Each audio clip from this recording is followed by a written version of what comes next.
Mouvement d'humeur au sein des unités spéciales mixtes de sécurité USMS postés autour de la ville de Bouar en République centrafricaine. Ils réclament le paiement de 12 mois d'arriérés de primes ainsi que leur incorporation au sein de l'armée nationale. Ces éléments utilisés en supplément des soldats de l'armée régulière affirment qu'ils vont quitter leur camp de Wantigira et retourner chez eux au cas où le gouvernement n'accédera pas à leurs demandes. En RCA, les USMS contribuent à la protection des populations, au renforcement de l'ordre public et à la sécurisation des couloirs de transhumance.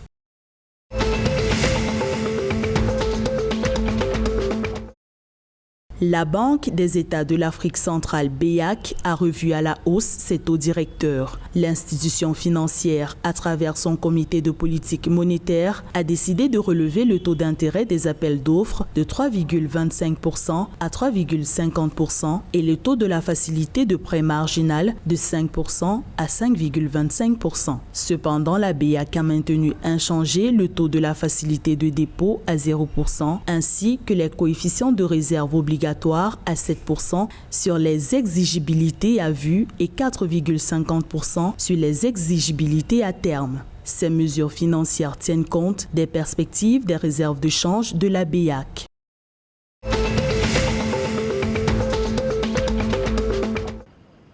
La République du Congo veut lancer son premier projet de production de gaz naturel liquéfié dès la fin du mois de décembre 2021. Cette ambition s'inscrit en droite ligne de l'élaboration du master plan gazier de ce pays d'Afrique centrale. Ce plan directeur de développement des projets gaziers va permettre l'actualisation du code du gaz au Congo. Ce pays dispose de 156 milliards de mètres cubes de réserves en gaz que le gouvernement congolais veut exploiter dans un programme de 5 à 10 ans.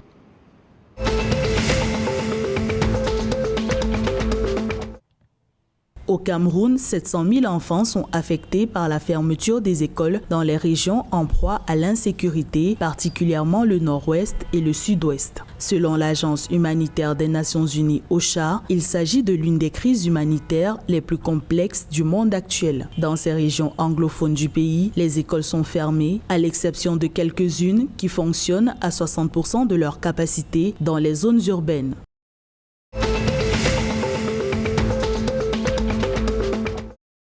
Le Gabon s'est retiré des qualifications de la Coupe du monde féminine de football U20. La Fédération gabonaise de football et la Confédération africaine de football n'ont pas révélé les raisons de ce retrait. Le forfait gabonais entraîne l'annulation des 2 rencontres aller et retour entre le Cameroun et le Gabon. Les matchs entre le Gabon et le Cameroun devaient se jouer le 4 et le 12 décembre prochain. Ainsi, le Cameroun est qualifié de facto pour la compétition prévue en 2022 au Costa Rica.